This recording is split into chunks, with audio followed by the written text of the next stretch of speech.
जुड़े हैं उनसे समझते हैं कि उनकी बाजार पर इस समय क्या रणनीति है। Sushil ji, good morning. I think पिछली इंटरेक्शन में आपने कहा था कि जब आप अगले बार आएंगे तो निफ्टी के 50 स्टॉक्स की पिक्चर हमारे लिए प्रेजेंट करेंगे। तो बताइए जरा इस समय निफ्टी पर क्या व्यू है और 50 स्टॉक्स क्या कह रहे हैं आपको। अनुज जी, दो बातें हैं। देखिए, जो विश्लेषण हम अपने क्लाइंट्स के लिए करते हैं उसी की एक झलक हम आपको दिखा सकते हैं। सारी बात जो 2.5 घंटे में हमने संडे को उनको एक वेबिनार में समझाई नहीं बता पाएंगे, तो दर्शकों से अनुरोध है, हमने उस रिकॉर्डेड वेबिनार की एक कॉपी भी ट्विटर पे छोड़ दी, जिसको डिटेल में देखना वहां देख ले। दूसरी नंबर बात, ये जो आजकल डायलॉग कुछ लोग दे के निकल जाते हैं ना कि बाजार का टॉप और बॉटम या तो भगवान को पता है या झूठे को पता है, तो हम तो झूठे हैं नहीं और भगवान बनने की गलती हम करेंगे नहीं। तो हमारे पास एक पहलवान है जिसका नाम है टेक्निकल एनालिसिस, तो उसको सीख लीजिए और डायलॉग कम दिया करें। जो लोग इस तरह के डायलॉग देके मजाक उड़ाते हैं दूसरों का, ये देखिए मेरी स्क्रीन जो शेयर्ड है उस पर हमने 50 स्टॉक्स को एक साइक्लिकल रिप्रेजेंटेशन में डाला है मैप पे। सारांश में इसका बताऊं, अब हमें ये मैप को मैं दिखाने के पहले आपको पहले तो निफ्टी के टॉप और बॉटम बताऊं। देखिए, निफ्टी की प्योर इंडेक्स को हम देख रहे हैं। फ्यूचर्स की चार्ट को कंपाइल करने में डेटा प्रोवाइडर्स गलती करते हैं, तो हमारी इस वक्त ये प्रोजेक्शन है, निफ्टी यहां से 27,200 जा रही है, उसके बाद हम वापस 22,000 के नीचे आ सकते हैं, इसकी पूरी संभावना है। और उसका रिवीजन हम करेंगे जब पहले हम 27,000 का टारगेट प्लॉट कर ले, और उसके बाद हमारा टारगेट है अगले साल जून जुलाई तक 32,000 की निफ्टी आ सकती है।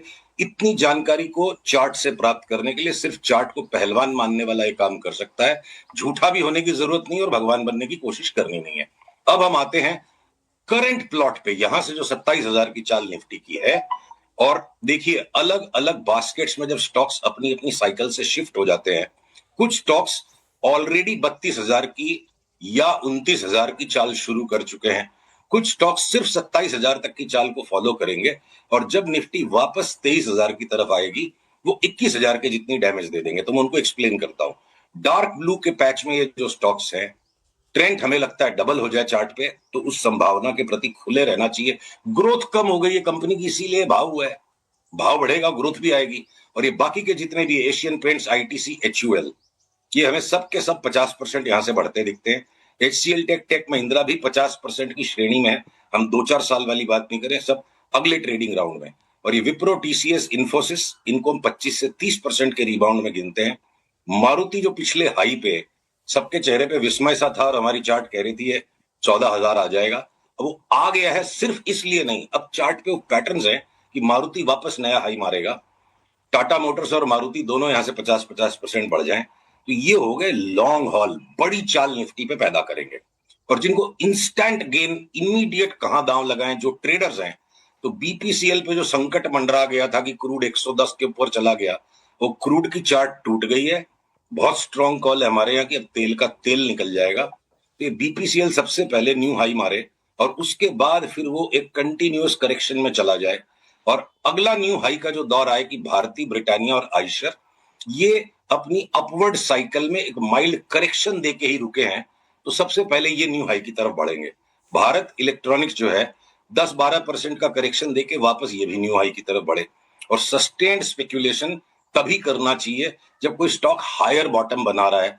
मार्केट का, निफ्टी का इतना बड़ा पैनिक मचा, उसमें रिलायंस, अडानी इंटरप्राइज और अडानी पोर्ट्स ने हायर बॉटम्स बनाए हैं, इनके अंदर निफ्टी के साथ साथ नया लोअर बॉटम नहीं बना। तो ये हो गए आपके पॉजिटिव एनर्जी वाले स्टॉक्स। और जो बजाज ऑटो पे हमने कहा था ऑल बेट्स ऑफ, एक बार 8,000 हो जाएगा, तो वापस यहां से 10% की उसमें रिबाउंड आए। और भयंकर शॉर्ट स्क्वीज वाले जो स्टॉक्स हैं, ये दो लाइट ब्लू है, तो बजाज फिनेंस और बजाज फिनसर्व में 20-25% की भी शॉर्ट स्क्वीज आ जाए इस तरह, और फिर वो वापस अगले निफ्टी के राउंड में फॉल में बहुत ज्यादा बुरी तरह गिर जाए। अब एलएनटी, जिसके ऊपर में विस्मय हो रहा था जब हमने कहा कि ये इस तरह से टूट जाएगा, अब एलएनटी वापस एक नया हाई लगाएगा, पर हमने उसको इस श्रेणी में नहीं रखा यहां पे, बल्कि यहां रखा कि एलएनटी नया हाई लगाएगा और वहां सारे खुश हो जाएंगे, और अगले मार्केट फॉल में एलएनटी इस राउंड से भी ज्यादा गिरेगा। कि एसबीआई, आईसीआईसीआई दोनों को हमने शॉर्ट स्क्वीज की कैटेगरी में रखा है, इनमें न्यू हाई की संभावना नहीं दिखती। इंडसइंड बैंक भी वही है, और सारे के सारे मेटल्स के स्टॉक सस्टेन्ड मंदी में, पर उसमें जेएसडब्ल्यू स्टील बहुत पिट गया है, तो एक शॉर्ट स्क्वीज का रिबाउंड है। यूपीएल में भी शॉर्ट स्क्वीज का रिबाउंड है। डीवीज लैब अगर नया हाई बना दे, और ये Grasim, HDFC bank Kotak Mahindra, M&M, Nestle, Tata consumer, HDFC life भी सिर्फ शॉर्ट स्क्वीज रैली करे, और जियो फिनांस और इटर्नल दोनों यहां से बहुत बड़े न्यू हाई लगाए हैं। पर उसके बाद जब निफ्टी वापस आज के करंट लोस को तोड़ेगी, अगर ये बॉटम अभी फॉर्म होना शुरू हुआ है और एक दो दिन में कंफर्म होगा, तो 27,000 जाके जब वापस निफ्टी 22,000 आएगी, तो ये इटर्नल और जियो फिनांस वापस आज के स्तर पे लौट आए।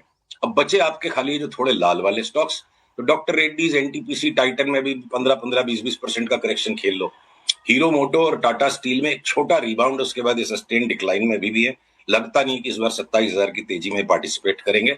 श्रीराम फिनांस, उसने तो अभी घटना शुरू किया है, एक राउंड फॉल होने के बाद छोटा रिबाउंड दिया है, सस्टेन्ड डिक्लाइन है। हिंडाल्को में तो अभी तक तो घटना शुरू ही नहीं किया हिंडाल्को ने, सस्टेन्ड डिक्लाइन आगे है। और कोल इंडिया एक अच्छा खासा डिप यहां से दे, उसके बाद वापस हाई की तरफ जाएगा। ओएनजीसी और सन फार्मा में अगले 10-12% के करेक्शन में इनको वापस लेना है, और एसबीआई लाइफ और 7-8% करेक्शन दे दे तब हम इसको लेंगे। तो ये हमारी निफ्टी का पूरा मैप है। पर इतनी संक्षिप्त बात में जो नुआंस मिस हो जाता है, जिनको रुचि हो और 2.5 घंटे तक सारी एनालिसिस को देखने का धैर्य हो, वो हमारे ट्विटर से लिंक को डाउनलोड करके हमारी इस रिसर्च का आनंद फ्री में ले सकते हैं। सुशील जी, चलिए, बहुत बढ़िया आपने चार्ट बनाया, बस इस चार्ट को थोड़ा आपको अपडेट करना होगा। अब निफ्टी में हीरो और डीवीज नहीं है, उनकी जगह इंडिगो और मैक्स आ गए हैं। हाँ, तो ठीक है, हाँ टूट गए कुछ। हाँ, नहीं ठीक है, चलिए। अच्छा, आपने इसमें थोड़ा सा ग्लोबल, हाँ, अब इसमें थोड़ा ग्लोबल सेटअप ऐड करना चाहता हूं मैं। क्रूड की आपने बात कही कि तेल का तेल निकल जाएगा, तो उस पर एक तो डिटेल व्यू हो जाए आपका, और एक डॉलर पर, क्योंकि हमारे लिए डॉलर और क्रूड ये बहुत बड़ा मैक्रो फैक्टर है। मैं आपकी अनुमति चाहूंगा, डॉलर इंडेक्स के अंदर मैं आपको इस बार एक बड़ी रोचक बात बताने वाला हूं कि येन डॉलर का जो ट्रेड है, देखिए, और भी गम है जमाने में एक पुरानी लाइन है, क्रूड का तो भाव घट जाएगा और सारे खुश हो जाएंगे तेजी, पर अगर येन डॉलर के सामने 20%, 22% मजबूत हो गया, तो बहुत बड़ी मार पड़ेगी संसार में जहां स्पेक्युलेटिव एक्सेसेस बने हुए हैं। और मैं आपको येन की, मैंने क्रॉस को यूरो के सामने, जीबीपी के सामने, सबके सामने स्टडी किया, तो आपसे महीने भर पहले भी जब बात हुई थी कि एक बार हमने जो रिवीजन किया है डॉलर इंडेक्स में कि क्या पता ये 92 तक भी चला जाए 120 की चाल के पहले, तो लगता है अब वो वाली चाल 92 की शुरू हो गई, और डॉलर इंडेक्स को इतनी नीचे तक दबाएगा कि येन का जो कैरी ट्रेड अनवाइंड होगा। पर अगर डॉलर इंडेक्स इतनी नीचे जाएगा तो अक्रॉस द बोर्ड सारे एसेट्स नहीं लुढ़केंगे। कोरिया का जो सट्टा टूट गया, हाइनिक्स और सैमसंग ने दोनों ने मिलकर 30% इंडेक्स पे वेटेज बनाई हुई थी, वो आउट परफॉर्मेंस टूट गया, उनका कोलैप्स आ रहा है। तो येन कैरी ट्रेड की अनवाइंडिंग में कोरिया को सजा मिलेगी, ताइवान को सजा मिलेगी। 25% खाली एक स्टॉक ने ताइवान के इंडेक्स में मचाया हुआ है। तो ये जो एक्सेसिव स्पेक्युलेटिव बबल्स बने, और ये ऑयल में, सिल्वर में, गोल्ड में, ये स्पेक्युलेटिव एक्सेसेस हम अनुमान लगा रहे हैं कि अगर डॉलर इंडेक्स इतना टूटेगा और साथ में येन भी मजबूत होगा, तो स्पेक्युलेटिव एक्सेसेस तो टूटेगी। 25.25% की रेट पे लोगों ने येन में बोरी कर लिया और उल्टा सीधा सट्टा लगा दिया। तो precious metals, energy, Korea, Taiwan, इन सारे मार्केट्स का सट्टा टूटेगा। चाइना जियोपॉलिटिकल सेंटिमेंट्स के अपहीवल के कारण शायद बेनिफिशियरी नहीं होगा, और आज की तारीख में झूठा होने की या भगवान बनने की कोशिश बिल्कुल नहीं करनी है। एक अनुमान लगा सकते हैं हम कि अगर कोरिया का सट्टा टूटेगा, ताइवान का टूटेगा, तो इंडिया के साथ जो परायापन है एफआईआई का, वो बदलेगा। और आपको मैं एक, देखिए, क्रूड की चार्ट में जिस दिन ये ऑल टाइम हाई आया था, और अपनी पिछले सप्ताह बात हुई थी कि 72 से लेके 96 की रेंज तक हम खेलेंगे, वो 99 तक, 102 तक चला गया। अभी 5 वेव्स में कोलैप्स आया, ये इसकी रैली आई है, अगले मूव में हमको $52 की चाल पे ये लाइन टूट चुकी है। तो देखिए, बंबई से लेके दुबई तक रामू श्यामू हर एक पान वाला बोलता है क्रूड $200 हो जाएगा, तो वो भी एक टेक्निकल इंडिकेटर है कि जब पान वालों को समझ में आ गया क्रूड $200 हो जाएगा, तो आपका सौदा पान वाले के सामने है, स्टॉप लॉस लगाइए और बेचिए। एक चार्ट में आपकी अनुमति से दिखाना चाहूंगा, देखिए, यूएसडी आईएनआर, ये बहुत महत्वपूर्ण है ग्लोबल मार्केट्स में समझने के लिए। सबने रुपये को राइट ऑफ कर दिया, सबने रुपये को राइट ऑफ कर दिया कि कुछ बचा ही नहीं है रुपये में, जिस जिस दिन मन आए जो आए, आओ उसको बॉक्सिंग मारो।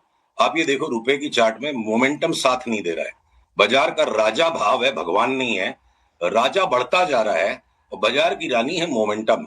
अब ये 3 हाई बन गए प्राइस में और मोमेंटम बढ़ नहीं रहा है। जिस दिन 9230 के नीचे रुपी चलेगा, तो हमारे यहाँ कॉल ट्रिगर हो जाएगा 83 का। ज्यादातर दर्शक आपके करेंसी ट्रेड नहीं करते होंगे, कॉर्पोरेट ट्रेजरीज का काम है, पर सारे निवेशकों के लिए एक बहुत महत्वपूर्ण रिसर्च है जो हमने 40 साल के डेटा पे स्टडी की, कि लॉन्ग टर्म में तो रुपया डिप्रिशिएट होते जा रहा है और स्टॉक मार्केट लगातार एप्रिशिएट होते जा रहा है, फिर हम खुशी क्यों मनाते हैं जब जब शॉर्ट टर्म में रुपया मजबूत होता है। तो जो स्टॉक मार्केट की रिटर्न्स है वो 12 महीने में इक्वली स्प्रेड आउट नहीं है, बीच बीच में हर साल जो 3 4 5 महीने के लिए रुपए की स्ट्रेंथनिंग का पीरियड आता है, पूरे साल भर की स्टॉक मार्केट की रिटर्न का 75 से 80% पैसा उस पीरियड में बनता है। तो अगर संसार में युद्ध हो गया, क्रूड को लेकर बवाल मच गया, जियो पॉलिटिक्स इतनी हॉरिफाइंग हो गई, इंडिया के सारे पॉजिटिव मेजर्स ने अभी तक इंपैक्ट नहीं दिखाया और निफ्टी इस तरह डावाडोल है, तो बुरे से बुरा सब कुछ हो चुका, तो बाप बड़ा ना भैया, सबसे बड़ा रुपया, इस कैलामिटी के अंदर ही सबसे बड़ी अपॉर्चुनिटी क्रिएट हो सकती है। और ये रुपी जब स्ट्रेंथन होता है तो क्यों स्टॉक मार्केट की रिटर्न्स हाईएस्ट हो जाती है? रुपया स्ट्रांग हो रहा है तो एफआईआई का सेंटीमेंट स्ट्रांग हो रहा है, उनकी हेजिंग बंद हो जाती है, हेजिंग बंद हो जाती है और वो self sustaining self feeding cycle बनता है और रुपया स्ट्रेंथन होते जाएगा, स्टॉक मार्केट स्ट्रेंथन होते जाएगा। तो मैं इस चार्ट पर भी नजर रखूंगा। डॉलर इंडेक्स, येन, क्रूड, गोल्ड, सिल्वर की अपनी बात हो गई। नैस्डैक और एसएनपी पे भी, जितनी मैं निफ्टी पे 27,000 की बात कर रहा हूँ, 6-7% की अपमूव नैस्डैक और एसएनपी पे भी इनबिल्ट है। तो broadly equity markets world wide अगले 1-2 महीने ठीक ठाक काम करेंगे और निफ्टी 27,000 हो जाना कोई बहुत बड़ी बात नहीं। 6-7% एसएनपी नैस्डैक बढ़ेंगे और इतना दबा हुआ अपना बाजार है, वो 15% बढ़ जाए तो कोई बड़ी बात नहीं है। अच्छा, अभी आपने सुशील जी एक बात का जिक्र किया कि ये एफआईआई का सौतेलापन शायद अगले कुछ समय में ठीक हो जाए, है ना, उनकी भी भारतीय मार्केट्स पे कंस्ट्रक्टिव अप्रोच हो। ऐसे में दो स्टॉक्स एकदम से मेरे जहन में आए। आपने एसबीआई का उल्लेख कर दिया, मैं दोबारा उसको रिपीट नहीं करूंगा, but what about HDFC bank and ICICI bank? अभी आपकी इस ट्रजेक्टरी में इन दोनों स्टॉक्स पर राय क्या है? देखिए, निफ्टी के अंदर अगर आईटी के स्टॉक्स को, चाहे कितना ही भयंकर कंसेंसस बन गया है कि ये एआई इनको खत्म कर देगा, है, और चार्ट्स बता रही कि यहां से सबसे बड़ा आउट परफॉर्मेंस उनमें आएगा, तो कुछ ना कुछ तो निफ्टी में से डिस्प्लेस करेगा। तो जो कॉल हमने लिया हुआ है और चार्ट्स के साथ सम्मत है कि बैंक निफ्टी को अब आगे अंडर परफॉर्म करेगी और उसके अंदर पीएसयू बैंक्स को ज्यादा पनिशमेंट मिलेगी। तो उनको शॉक को डैम्पेन करने के लिए पीएसयू बैंक्स के एचडीएफसी और ICICI time to time trading rebounds देंगे। इनमें कोई लंबी लॉन्ग टर्म की इन्वेस्टमेंट थीसिस नजर नहीं आ रही है। लॉन्ग टर्म की वैल्यू जो क्रिएशन है वो प्राइस्ड इन है। 10-12% की एक टेक्निकल मूव बाकी मार्केट के साथ आ जाए, एचडीएफसी बैंक को थोड़ा ज्यादा दबा लिया गया है, तो हो सकता है 15-16% की निफ्टी की राइज में 18-19% दे दे, बट कोई एक्स्ट्रा ऑर्डिनरी मूवमेंट या इनकी नॉइज भी इतनी इन दोनों बैंक्स की ट्रेडिंग में है कि आप शॉर्ट टर्म ट्रेडिंग में भी आईसीआईसीआई बैंक और एचडीएफसी बैंक को हम ट्रेडिंग में प्रेफर नहीं करते। स्मूथ नहीं है सौदा, बहुत नॉइजी है, बाजार के साथ इनमें एक रिबाउंड बनना चाहिए। चलिए, अच्छा, कोई बी ग्रुप में कोई स्टॉक जो आपका इस समय कोई रॉकेट कॉल टाइप का हो? बहुत सारे हैं, पर देखिए जैसे जैसे जब वो कॉल ट्रिगर होता है और हम एडवांस में सारे पैटर्न्स अपने क्लाइंट्स के साथ डिस्कस करके रखते हैं, तो बी ग्रुप में अभी आज निफ्टी को फाइनल बॉटम एक बनने दीजिए, पर मैं बी ग्रुप से ज्यादा आपको बताऊं, भले वो ए ग्रुप में देखो, जैसे आरबीएल बैंक पे जब हमने 150 में चार्ट के पैटर्न्स पे कॉल निकाला था कि ये 4 गुना हो जाएगा और बड़ा विस्मय हुआ, और लास्ट में क्या स्टोरी बनी इसकी कि इसके अंदर अगर कोई फॉरेन बायर अब आ गया, तो बंधन बैंक के ऊपर हमारा एक बहुत अग्रेसिव कॉल हम पास्ट में भी डिस्कस कर चुके हैं कई बार। पीसीआर से अनुरोध है इस चार्ट को दिखाएं। देखिए, लिस्टिंग 2014 में कंपनी बनी, 2018 में लिस्टिंग हुई और उसके बाद लगातार ये बेरिश पैटर्न में पूरा स्टॉक यहां तक ऐसा कंसोलिडेट हो गया है कि खाली इस 700 से लेके 118 के फॉल को ही रिट्रेस करें तो भी हम 400 तक तो जा रहे हैं, और क्या पता आगे चल के हम इस कॉल को 580 तक रिवाइज कर दें। 1.1 का प्राइस टू बुक है और आरओ इसकी खाली 12% है, इसलिए इसको कूट के रख दिया गया। तो बहुत सस्ता है ये स्टॉक, फंडामेंटली रॉन्ग होने की चांस बहुत कम है, और पैटर्न्स ये बता रहे हैं कि अब इस बोरिंग स्टॉक के अंदर एक्साइटमेंट और अपट्रेंड स्टार्ट हो चुका है।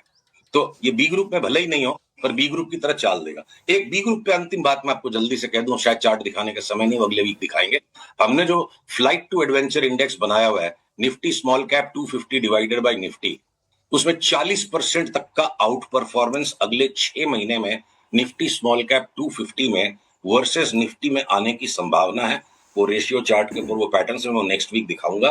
तो सिर्फ लार्ज कैप स्टॉक्स में ही फंसे रहें, सिर्फ ट्रेडिशनल थिंकिंग में फंसे रहें, ऐसा नहीं है। निफ्टी 27,000 भी जाएगी तो बहुत सारे ऐसे स्टॉक्स निकलेंगे जिनमें 50, 70, 80% तक की चाल 6 महीने में बन सकती है। उन पे हम अगले मंगलवार फोकस करेंगे। राइट, अगले मंगलवार फिर बात करेंगे आपसे। सुशील जी, बहुत बहुत शुक्रिया, आज आपसे लंबी डिस्कशन करके मजा आया, थैंक यू सो मच। चलिए, इस शो को समेटने का समय आया। मार्केट डे हाई पर है और 23,530 पर अब वो जो